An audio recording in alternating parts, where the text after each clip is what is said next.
BMTC Volvo bus ಅನ್ನ ಹತ್ತಿರುವಂತಹ ಶಂಕಿತ ಉಗ್ರ ಮೊದಲಿಗೆ ಬಸ್ ಒಳಗೆ ಹೋಗಿ ಸಿಸಿಟಿವಿಯನ್ನ ನೋಡ್ತಾನೆ ಈ ಉಗ್ರ. ಸಿಸಿಟಿವಿಯಿಂದ ತಪ್ಪಿಸಿಕೊಳ್ಳೋಕೆ ಬಸ್ನ ಮುಂಭಾಗಕ್ಕೆ ಹೋಗ್ತಾನೆ. ಕಾಣಿಸುತ್ತೆ ಸ್ಪಷ್ಟವಾಗಿ. ಮಾರ್ಚ್ 1ರಂದು ಬೆಳಗ್ಗೆ 11:42ಕ್ಕೆ ಬಸ್ ಅನ್ನ ಹತ್ತಿದ್ದಾನೆ. ಬಿಎಂಟಿಸಿ ಓಲ್ವೋ ಬಸ್ ಅನ್ನ ಹತ್ತಿರುವಂತಹ ಶಂಕಿತ. ನೀವು ಒಂದೆರಡು ನಿಮಿಷ ಹೆಚ್ಚು ಕಡಿಮೆ ಆಗುತ್ತೆ. ಯಾಕೆ ಅಂತಂದ್ರೆ ನೀವು ಹೋಟೆಲ್ನ ಸಿಸಿ ಕ್ಯಾಮ್ರಾದಲ್ಲಿ ದೃಶ್ಯವನ್ನು ನೋಡಿದರೆ 11:43ಕ್ಕೆ ಅವನು ಹೋಟೆಲ್ನಿಂದ ಆಚೆ ಹೋಗುವಂತಹ ಟೈಮಿಂಗ್ ಗೊತ್ತಾಗುತ್ತೆ. ಬಟ್ ಬಸ್ ಹತ್ತಿದಂಥ ಸಂದರ್ಭದಲ್ಲಿ 11:42.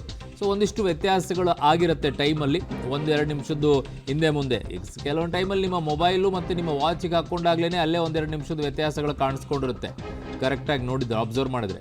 ಸೊ ಹಾಗೆ ಅಲ್ಲಿರುವಂಥ ಕ್ಯಾಮ್ರಾದಲ್ಲಿ 11:43 ಹೋಟೆಲ್ನಲ್ಲಿದೆ. ಇಲ್ಲಿ ಬಸ್ ಹತ್ತಿದಾಗ 11:42 ಇದೆ. ಸೊ ಬಸ್ ಹತ್ತಿದ್ದಾನೆ ಮಾರ್ಚ್ 1ನೇ ತಾರೀಕಿಗೆ. ಇದು ಬಸ್ ಹತ್ತಿದ ನಂತರ ಸಿಸಿ ಕ್ಯಾಮ್ರಾ ನೋಡ್ತಾನೆ. ನೋಡಿದ ನಂತರ ಅವನು ಆ ಕ್ಯಾಮ್ರಾದಿಂದ ತಪ್ಪಿಸಿಕೊಳ್ಳೋಕೆ ಕ್ಯಾಮ್ರಾದ ಹಿಂಬದಿಗೆ ಬಂದು ನಿಂತ್ಕೊಳ್ತಾನೆ. ನೋಡಿ, ಅಲ್ಲಿ ವಿಂಡೋ ಕಡೆಯಿಂದ ನಡ್ಕೊಂಡು ಬರುವಂಥ ದೃಶ್ಯ ಮೊದಲನೇದಾಗಿ ಕಾಣಿಸುತ್ತೆ. ಫಸ್ಟ್ ಬಿಫೋರ್ ಬಸ್ ನಿಂತಾಗ ವಿಂಡೋ ಕಡೆಯಿಂದ ಬಂದು ಅವನು ನಡ್ಕೊಂಡು ಬರ್ತಾನೆ ಬಸ್ ಹತ್ತಕ್ಕೆ ಅಂಥೇಳಿ. ಆ ದೃಶ್ಯದಿಂದ ಹಿಡಿದು ಅವನು ಒಳಗಡೆಗೆ ಬಂದು ಸಿಸಿ ಕ್ಯಾಮ್ರಾ ಇದೆ ಅನ್ನೋದನ್ನು ಅಬ್ಸರ್ವ್ ಮಾಡಿಕೊಂಡು ಅದರ ಹಿಂದೆ ಬಂದು ನಿಂತ್ಕೊಳ್ತಾನೆ. ಆಗ ನೋಡಿದ್ರೆ ಬಸ್ನ ಮುಂಭಾಗದಲ್ಲಿ ಹೆಣ್ಮಕ್ಳು ಕೂತ್ಕೊಳ್ಳುವಂಥ ಸೀಟ್ಗಳದು. ನೋಡಿ, ಅವನು ವಿಂಡೋ ಕಡೆಯಿಂದ ಬರೋ ದೃಶ್ಯ.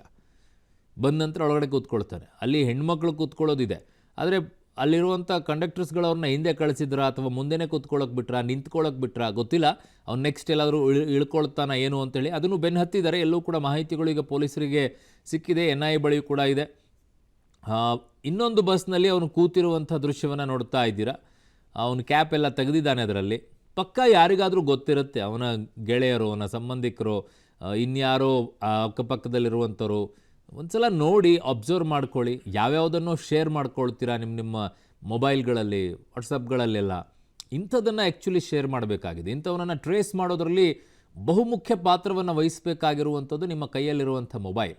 ಎಲ್ಲ ಕಡೆಯೂ ಶೇರ್ ಮಾಡಿ. ನಿಮಗೆ ಸಾಧ್ಯ ಆಗಿರುವಂಥ ನಿಮ್ಮ ಫ್ರೆಂಡ್ಸ್ಗಳಿಗೆಲ್ಲ ಶೇರ್ ಮಾಡಿ. ಅವನ ಫೋಟೋ, ಅವನ ಈ ವಿಡಿಯೋ, ಸೊ ಎಲ್ಲವನ್ನ ಶೇರ್ ಮಾಡಿದ್ರೆ ನಿಮ್ಗೆ ಎಲ್ಲಾದರೂ ಅಕ್ಕಪಕ್ಕದಲ್ಲಿದ್ದಾಗ ಒಂದು ಕಣ್ಣು ಹಾಯಿಸಿ. ಒಂದು ವಾರ ಮೊಬೈಲ್ ಬೇರೆ ನೋಡ್ಕೊತ ಕೂತ್ಕೊಳ್ಳೋಕ್ಕಿಂತಲೂ ನಿಮ್ಮ ಸುತ್ತಮುತ್ತಲೂ ಕಣ್ಣು ಹಾಯಿಸಿ. ಇವನು ಇದಾನ ಇಲ್ವಾ ಏನು ಅಂಥೇಳಿ ಹುಡುಕಿದರೆ ಸಿಗ್ತಾರೆ. ನನ್ನ ಸಹೋದ್ಯೋಗಿ ಕ್ರೈಮ್ ಬ್ಯೂರೋ ಹೆಡ್ ಆಗಿರುವಂಥ ಮುರಳೀಧರ್ ನನ್ನ ಸಂಪರ್ಕಕ್ಕೆ ಸಿಗ್ತಾ ಇದ್ದಾರೆ. ಮುರಳಿ, ಈಗ ತುಂಬ ಕ್ಲೂಗಳು ಆಲ್ಮೋಸ್ಟ್ ಆಲ್ ಸಿಕ್ಕಂಗೆ ಕಾಣಿಸ್ತಾ ಇದೆ ಪೊಲೀಸರಿಗೆ, NIA ಅವರಿಗೆ. ಈಗ ಬಸ್ಗಳಲ್ಲಿ CC ಕ್ಯಾಮ್ರಾ ಇರೋದ್ರಿಂದ ಅದು ಇನ್ನೂ ಬಹಳ ಸುಲಭವಾಗಿದೆ ಅಂತ ಕಾಣಿಸ್ತಾ ಇದೆ ಅಲ್ವಾ ಮುರಳಿ?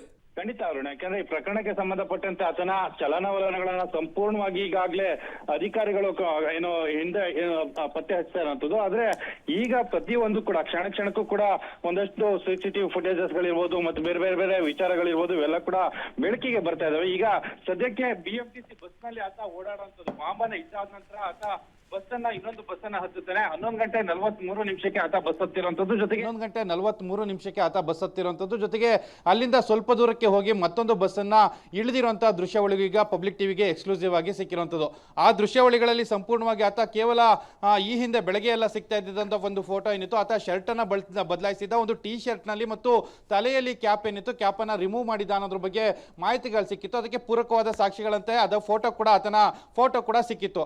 ಆದ್ರೆ ಈಗ CCTV ಫುಟೇಜಸ್ ಏನಿತ್ತು, CCTV ಫುಟೇಜಸ್ ಅಲ್ಲಿ ಇದೆಲ್ಲ ಕೂಡ ಬೆಳಕಿಗೆ ಬರ್ತಾ ಇರುವಂತದ್ದು. ಈಗ ಸದ್ಯಕ್ಕೆ ಅಧಿಕಾರಿಗಳು ಆ CCTV ಫುಟೇಜಸ್ ಗಳೇನಿತ್ತು ಅದನ್ನೆಲ್ಲ ಕೂಡ ಏನು ಕಲೆ ಹಾಕ್ತಾ ಇದ್ದಾರೆ. ಜೊತೆಗೆ ಇನ್ನೊಂದು ಪ್ರಮುಖವಾದ ಅಂಶ ಏನಂತ ಅಂದ್ರೆ ಆತ 10ರಿಂದ 12 ಬಸ್ ನ ಚೇಂಜ್ ಮಾಡಿದ್ದಾನೆ ಅನ್ನೋದ್ರ ಬಗ್ಗೆ ಕೂಡ ಮಾಹಿತಿಗಳು ಸಿಗ್ತಾ ಇದೆ. ಆದ್ರೆ ITPL ನಿಂದ ಏನು ರಾಮೇಶ್ವರಂ ಕೆಫೆ ಕುಂದಲಹಳ್ಳಿ ಏನಿತ್ತು ಅಲ್ಲಿಗೆ ಬಂದು ಇಳಿತಾನೆ. ಅಲ್ಲಿ ಇಳಿದಾದ ನಂತರ ಆತನ ಅನ್ಕೊಂಡಿದ್ದಂತ ಕೆಲಸ ಏನಿತ್ತು, ಬಾಂಬನ್ನ ಅಲ್ಲಿ ಪ್ಲೇಸ್ ಅನ್ನ ಮಾಡುವಂಥದ್ದು. ಅಲ್ಲಿಂದ ಪ್ಲೇಸ್ ಅನ್ನ ಮಾಡಿ ಇನ್ನೊಂದಷ್ಟು ದೂರ ಕಾಲ ಆತ ನಡ್ಕೊಂಡು ಹೋಗ್ತಾನೆ. ನಡ್ಕೊಂಡು ಹೋಗಿ ತಕ್ಷಣವೇ ಬಸ್ ಅಂತ ಇನ್ನೊಂದು BMTCಯ ಓಲ್ವೋ ಬಸ್ ಏನಿತ್ತು, ಓಲ್ವೋ ಬಸ್ ಅನ್ನ ಹತ್ತುತ್ತಾನೆ. ಓಲ್ವೋ ಬಸ್ ಅನ್ನ ಹತ್ತಿ ಇನ್ನೊಂದಷ್ಟು ದೂರ ಒಂದು ಪ್ರಯಾಣವನ್ನ ಮಾಡ್ತಾನೆ. ಅಲ್ಲಿಂದ ಮತ್ತೆ ಇಳಿತಾನೆ. ಅದಾದ ನಂತರ ಮತ್ತೆ ಹೆಬ್ಬಾಳದ ಬಳಿಯಲ್ಲಿ ಹೋಗಿ ಅಲ್ಲೂ ಕೂಡ ಇಳಿಯುವಂತ ಕೆಲಸಗಳನ್ನು ಕೂಡ ಮಾಡಿದ್ದಾನೆ ಅನ್ನೋದ್ರ ಬಗ್ಗೆ ಈಗ ಮಾಹಿತಿಗಳು ಸಿಗ್ತಾ ಇದಾವೆ. CCTV ಫುಟೇಜಸ್ ಅಲ್ಲಿ ಅದೆಲ್ಲ ಕೂಡ ಸಂಪೂರ್ಣವಾಗಿ ರೆಕಾರ್ಡ್ ಆಗಿರುವಂತದ್ದು. ಪ್ರತಿಯೊಂದು ಮಾಹಿತಿಗಳು ಕೂಡ ಇಲ್ಲಿ ಏನು ಬಹಿರಂಗ ಆಗ್ತಾ ಇದೆ. ಯಾಕೆಂದ್ರೆ CCTVಯಲ್ಲಿ ಇವೆಲ್ಲ ಮಾಹಿತಿಗಳು ಕೂಡ ಈಗ ಸದ್ಯಕ್ಕೆ ಸಿಗ್ತಾ ಇದಾವೆ. ಆ CCTVಯನ್ನು ಆಧರಿಸಿ ಈಗ ಪೊಲೀಸರು ಕೂಡ ತನಿಖೆಯನ್ನ ಮಾಡ್ತಾ ಇರುವಂತದ್ದು. ಅರುಣ್. ಯಾಕಂದ್ರೆ ಈಗ ಸಿಕ್ಕಿರುವಂತ ಏನು ಫುಟೇಜಸ್ಗಳಿತ್ತು 10 ಬಸ್ನ ಫುಟೇಜಸ್ ಏನಿದೆ 10 ಬಸ್ನ ಫುಟೇಜಸ್ ಅಲ್ಲೂ ಕೂಡ ಈ ರೀತಿಯಲ್ಲಿ ಎಲ್ಲೆಲ್ಲಿ ಇಳಿದಿದ್ದಾನೆ ಮತ್ತು ಆತನ ಚಹಾರೆಗಳು ಏನೇನು. ಯಾಕೆಂದ್ರೆ ನಿನ್ನೆ ಅಷ್ಟೇ ಒಂದು NIA ಅಧಿಕಾರಿಗಳು ಒಂದು ಫೋಟೋನು ಕೂಡ ರಿಲೀಸ್ ಅನ್ನ ಮಾಡಿರ್ತಾರೆ. ಆ ರಿಲೀಸ್ ಅನ್ನ ಮಾಡಿದ ಸಂದರ್ಭದಲ್ಲಿ ಆತನ ಮುಖ ಚಹರೆ ಅಷ್ಟು ಸ್ಪಷ್ಟವಾಗಿ ಗೊತ್ತಿರಲಿಲ್ಲ. ಯಾರೂ ಕೂಡ ಅದರ ಬಗ್ಗೆ ಅನುಮಾನವನ್ನು ವ್ಯಕ್ತಪಡಿಸಿದ್ರು. ಜೊತೆಗೆ ಅದನ್ನ ಇಟ್ಕೊಂಡು ಒಂದಷ್ಟು ಆರ್ಟಿಸ್ಟ್ಗಳು ಈ ರೀತಿ ಇರಬಹುದು ಅಂತೇಳಿ ಒಂದು ರೇಖಾಚಿತ್ರವನ್ನು ಕೂಡ ಬಿಡುಗಡೆಯನ್ನ ಮಾಡಿದ್ರು. ಆ ಹಿನ್ನೆಲೆಯಲ್ಲಿ ಅಧಿಕಾರಿಗಳು ಕೂಡ ಈಗ ತುಮಕೂರು ಇರ್ಬೋದು, ಬಳ್ಳಾರಿ ಇರ್ಬೋದು, ಭಟ್ಕಳ ಇರ್ಬೋದು, ಜೊತೆಗೆ ಗೋಕರ್ಣ ಇರ್ಬೋದು, ಇಲ್ಲೆಲ್ಲ ಕೂಡ ತನಿಖೆಯನ್ನ ಮಾಡಲಾಗ್ತಾ ಇದೆ. ಅಲ್ಲಿಗೆ ಹೋಗಿರ್ಬೋದಾ ಅನ್ನೋದ್ರ ಬಗ್ಗೆ ಕೂಡ ತಿಳ್ಕೊಳ್ಳೋ ಒಂದು ಮಾಹಿತಿಗಳನ್ನ ಈಗ ಮಾಡ್ತಾ ಇರೋಂಥದ್ದು ಅರುಣ್. ಮುರಳಿ, ಈ ಎಲ್ಲದೂ ಕೂಡ ಒಂದ್ ಕಡೆಗಾದ್ರೆ, ಬಟ್ ಅವನ ಚಲನವಲನವನ್ನ ಅಬ್ಸರ್ವ್ ಮಾಡಿದಂಥ ಸಂದರ್ಭದಲ್ಲಿ ಆ ಹೋಟೆಲ್ನ ಮುಂಭಾಗದಲ್ಲಿ ಹಲವರಿಗೆ ತುಂಬ ಕ್ರೇಜ್ ಇರುತ್ತೆ ಮುರಳಿ. ಫೋಟೋ ತಗೊಳ್ಳುವಂಥದ್ದು, ಸೆಲ್ಫಿ ತೆಗೆದುಕೊಳ್ಳೋದು, ಏನೋ ತಿಂಡಿ ತಗೊಳ್ಬೇಕಾದ್ರೂ, ಕಾಫಿ ಕುಡಿಬೇಕಾದ್ರೇ ಸೆಲ್ಫಿ ತಗೊಳ್ಳುವಂಥ ಕ್ರೇಜಲ್ಲಿ ಇರುವಂಥವ್ರು. ಆ ಹೋಟೆಲ್ಲಿಗೆ ಬಂದಂಥ ಆ ಸಂದರ್ಭದಲ್ಲಿ ಯಾರಾದರೂ ಫೋಟೋ ತಗೊಳ್ತಾ ಇದ್ರ, ಆ ಫೋಟೋಗಳಲ್ಲಿ ಏನಾದರೂ ಕ್ಯಾಪ್ಚರ್ ಆಗಿದ್ದಾನ, ಅದನ್ನೇನಾದರೂ ಚೆಕ್ ಮಾಡಿದಾರ ಪೊಲೀಸರು? ಅರುಣ್, ನಿಜ ಕ್ಯಾಪ್ಚರ್ ಆಗಿದ್ರೂ ಕೂಡ ಇದು ಯಾವುದೇ ರೀತಿಯ ಸ್ಪಷ್ಟತೆಗಳು ಆ ಫೋಟೋ ಹೋಟೆಲ್ನ ಒಳಗಡೆ ಸಿಕ್ಲಿಕ್ಕೆ ಸಾಧ್ಯನೇ ಇಲ್ಲ. ಯಾಕೆಂದ್ರೆ ಆತ ಸಂಪೂರ್ಣವಾಗಿ ತನ್ನ ಮುಖ ಚಹರೆಯನ್ನ ಎಲ್ಲೂ ಕೂಡ ಡಿಸ್ಕ್ಲೋಸ್ ಆಗಬಾರ್ದು, ಯಾರಿಗೂ ಕೂಡ ಆತನ ಮುಖ ಚಹರೆ ಗೊತ್ತಾಗಬಾರ್ದು ಅಂತೇಳಿ ಬಿಹೇವ್ ಅನ್ನ ಮಾಡಿದ್ದಾನೆ. ಆತನ ತಲೆಯ ಮೇಲಿದ್ದಂಥ ಕ್ಯಾಪ್ ಏನಿತ್ತು, ಕ್ಯಾಪ್ ಅನ್ನ ಸಂಪೂರ್ಣವಾಗಿ ಹಣೆಯ ಭಾಗಕ್ಕೆ ಕವರ್ ಆಗೋ ರೀತಿಯಲ್ಲಿ ತುಂಬಾ ಮುಂದಕ್ಕೆ ಎಳ್ಕೊಂಡಿದ್ದ. ಅದಾದ ನಂತರ ತಕ್ಷಣವೇ ಒಂದು ಗ್ಲಾಸ್ ಕೂಡ ಹಾಕೊಂಡಿದ್ದ. ಕಣ್ಣಿನ ಏನು ಚಹರೆಗಳೇನಿತ್ತು ಅದು ಕೂಡ ಕಾಣಿಸ್ಬಾರ್ದು ಅಂತೇಳಿ, ಮತ್ತು ಮೂಗು ಮತ್ತು ಬಾಯಿ ಅದು ಕೂಡ ಕಾಣಿಸ್ಬಾರ್ದು ಅಂತೇಳಿ ಮಾಸ್ಕ್ ಅನ್ನ ಹಾಕೊಂಡಿದ್ದ ಅನ್ನೋದ್ರ ಬಗ್ಗೆ ಈಗ ಮಾಹಿತಿಗಳು ಸಿಕ್ಕಿರುವಂತದ್ದು. ಜೊತೆಗೆ ಆತ ತಿಂಡಿ ತಿನ್ನುವ ಸಂದರ್ಭದಲ್ಲಿ ಕೇವಲ 2 ರಿಂದ 3 ನಿಮಿಷದ ಒಳಗಡೆ ಏನೋ ಆತ ತೆಗೆದುಕೊಂಡಿದ್ದಂತ ತಿಂಡಿ ಏನಿತ್ತು ಅದನ್ನ ಮುಕ್ತಾಯಗೊಳಿಸಿದ್ದಾನೆ. ಪ್ರತಿ ಒಂದು ಬೈಟ್ ಅನ್ನ ತೆಗೆದುಕೊಳ್ಬೇಕಾದ್ರೆ, ಅಂದ್ರೆ ಒಂದು ಸ್ಪೂನ್ ಅನ್ನ ತೆಗೆದುಕೊಂಡು ಬೈಟ್ ಅನ್ನ ಬಾಯಿಡೋಡಿ ಇಟ್ಕೊಳ್ಬೇಕಂದ್ರೆ ಮಾಸ್ಕ್ ಅನ್ನ ಆ ಕ್ಷಣಕ್ಕೆ ಮಾತ್ರ ತೆಗೆದಿದ್ದಾನೆ. ಮತ್ತೆ ಮಾಸ್ಕ್ ಅನ್ನ ಏರಿಸ್ಕೊಳ್ಳುವಂತ ಕೆಲಸಗಳನ್ನು ಕೂಡ ಮಾಡಿದ್ದಾನೆ ಅನ್ನೋದ್ರ ಬಗ್ಗೆ ಈಗ ಮಾಹಿತಿಗಳು ಸಿಗ್ತಾ ಇರುವಂತದ್ದು.